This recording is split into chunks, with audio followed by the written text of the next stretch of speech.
TV భక్తి సమాచారం WhatsApp ఛానల్లో జాయిన్ అవ్వండి. అన్ని విశేషాలు ఎప్పటికప్పుడు తెలుసుకోండి. భాగవతం అసలు మొట్టమొదట చేసినటువంటి సప్తాహం గురించి చెప్తాడు ఆయన. గోకర్ణోపాఖ్యానం అని చాలా అద్భుతమైన కథ. అయితే ఆత్మదేవుడు అని ఒక మహానుభావుడు ఉన్నాడు. సకల వేదాలన్నీ చదివాడు. ఆయన భార్య దుందులి చాలా గృహకార్యాలన్నీ చేసుకుంటుంది. ఎన్నో శాస్త్రాలు చదివినా ఆయనకి సంతానం లేదు. విచిత్రం ఏమిటంటే ఆయన చేత్తో చెట్టు నాటితే చెట్టుకి ఫలం రాదట. ఆయన ఇంట్లో పెంచుకునే గోవులకి సంతానం లేదట. అయ్యో ఏమిటి నాకు ఈ కర్మ, సంతానం లేకపోతే అపుత్రస్య గతిర్నాస్తి అంటారే, పుత్రులు లేకపోతే ఉత్తమగతి కలగదు కదా, ఎందుకు నాకు ఈ గోల అని ప్రాణాలు వదిలేద్దామని ఒక నదీ తీరానికి వెళ్ళిపోయాడు. చెరువు దగ్గర కూర్చున్నాడు, ఏడుస్తున్నాడు. ప్రాణాలు వదలడానికి సంసిద్ధుడై ఉన్నాడు. అక్కడికి ఒక సన్యాసి వచ్చాట. ఆయన్ని చూశాడు. ఆయన సంధ్యావందనం చేసుకుని చూడగానే ఈయన ఏడుస్తున్నాడు. ఎందుకయ్యా దుఃఖిస్తున్నావు అంటే, సంతానం లేదండి, ఎందుకు నేను బతకాలి, ఎవరన్నా మాట్లాడి పలకరిస్తే ఇంకా ఎక్కువ అవుతుందండి శోకం, వెంటనే నేను చనిపోతాను అన్నాడు. ఆగవయ్య బాబు, చనిపోవటం పరిష్కారం కాదు, దానివల్ల ఇంకా ఎక్కువ నరకాన్ని అనుభవిస్తావు, మంచిది కాదు, మరేం చేయాలి, నేను ఎలా తరిస్తాను అంటే అప్పుడు ఆయన చెప్పేట, ఆయన నీకు సంతానం లేదయ్యా, సప్త జన్మచ, 7 జన్మలకి కూడా నీకు సంతానం అనేది లేదు, నీ ముఖం మీద రాసి లేదు అన్నట్టండి. అనగానే మరి ఏం చేయాలి, ఎలా, సంతానం లేకపోతే ఆ జీవితం అనేది ఎందుకు పనికిరానిది, దిగ్జీవితం, ఈ జీవితం అనేది ఎందుకు కొరగానిది, నేను చనిపోతా అన్నట్టు. అతన్ని చూసి మహర్షికి అనిపించింది, సరే భగవంతుడిని ప్రార్థిస్తూ నేను నీకు పండు ఇస్తున్నా, ఈ పండుని నీ భార్యకి సంవత్సర కాలం నియమంతో పాటించమను, సత్కార్యాలు చేయమను, నోటిని అదుపులో పెట్టుకోమను, చెడు మాటలు మాట్లాడొద్దను, ఇవన్నీ ఉపదేశించాడు. ఆ పండు తీసుకుని వెళ్ళాడు ఈయన.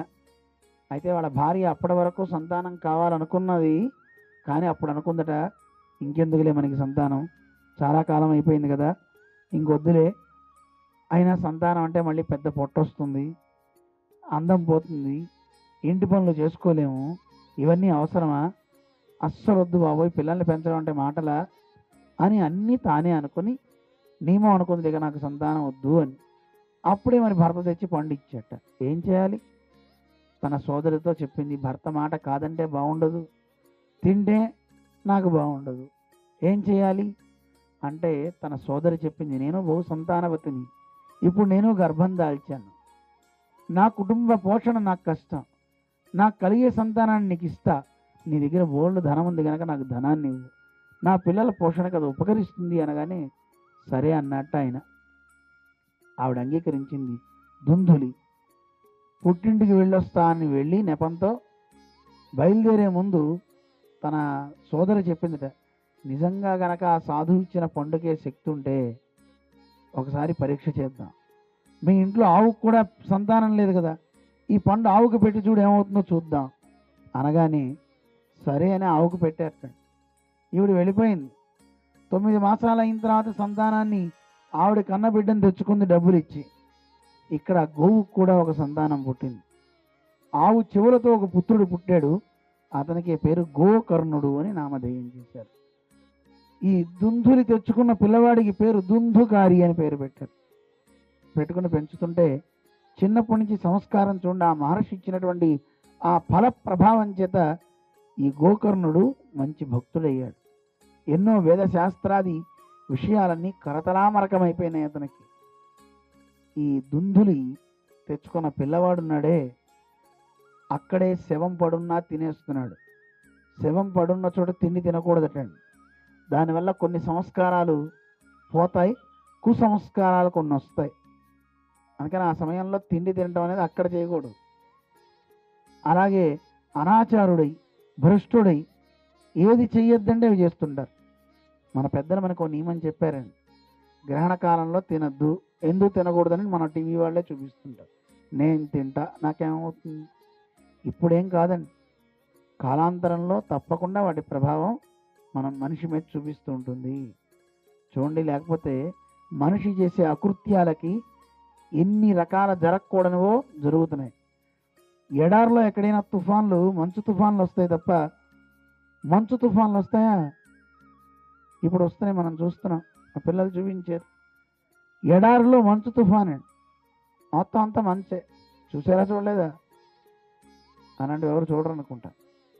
మొత్తం అలాగే మనం చూస్తున్నాం. దుబాయ్ అటువైపు అంతా కూడా వానలు పడ్డమే చాలా తక్కువ, అక్కడ వరదలు వస్తున్నాయి. కొన్ని ప్రాంతాల్లో వానలు పడే చోట వానలు పోతున్నాయి.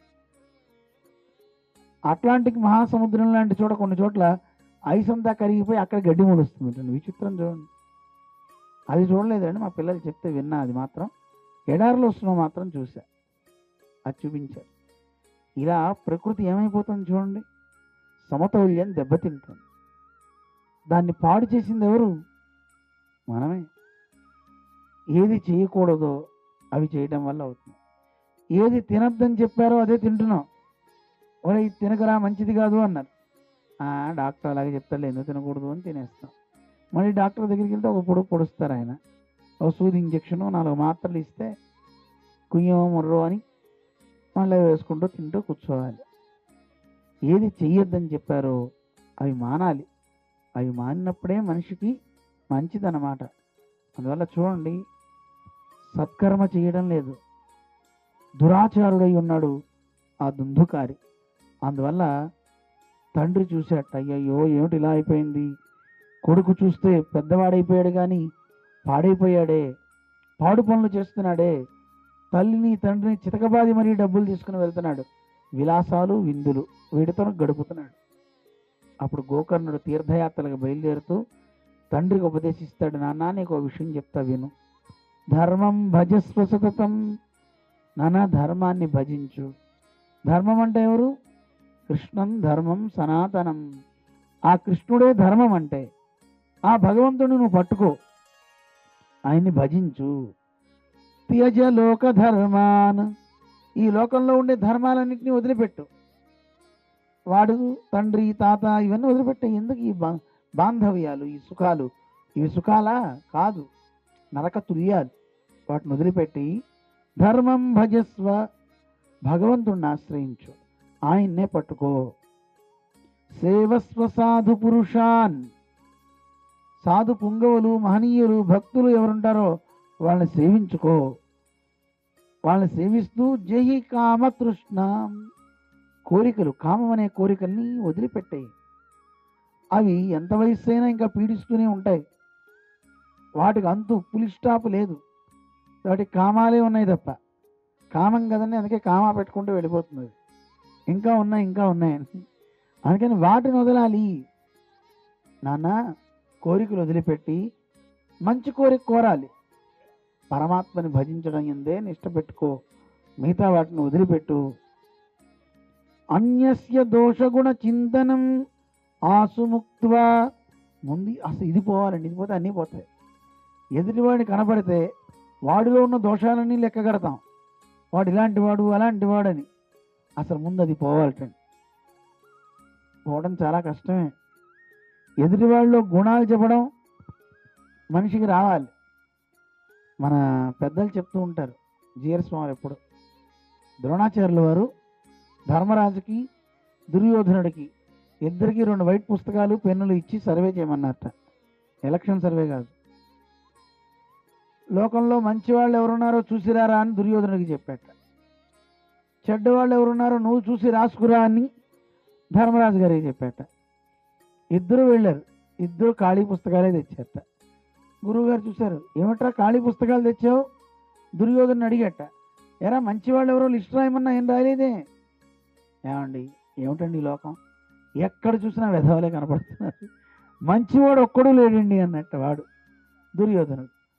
ధర్మరాజు గారిని అడిగారు, ఏమయ్యా చెడ్డవాళ్ళని రాయమంటే నువ్వు ఒక్కటి రాయలేదే. ఎవరిని చూసినా ఏదో రకమైన మంచి ఒక్కొక్కళ్ళు కనపడుతూనే ఉందండి, నాకు చెడ్డదనం అనేది ఏం కనపడట్లేదు అన్నాడు. దేన్ని బట్టి తెలిసిందండి? దృష్టి. ఎతో దృష్టి అంటారు. వాడి దృష్టి ఎలా ఉందో దాన్ని బట్టే అవతల పక్క కార్యం కూడా ఉంటుంది. అందుకే యాదృశి భావనాయత్ర సిద్ధిర్భవతి తాదృశి అంటారు. నీలో మంచి భావన ఒక వ్యక్తి మీద పెట్టుకుంటే ఆ భావన వాడి దగ్గర నుంచి అలాగే మంచిగా వస్తుంది. మంచిదాని యందు కూడా చెడ్డ బుద్ధి ఉందనుకోండి, ఫలం కూడా మనకు అలాగే వస్తుంది. For more videos like this, subscribe Big TV channel.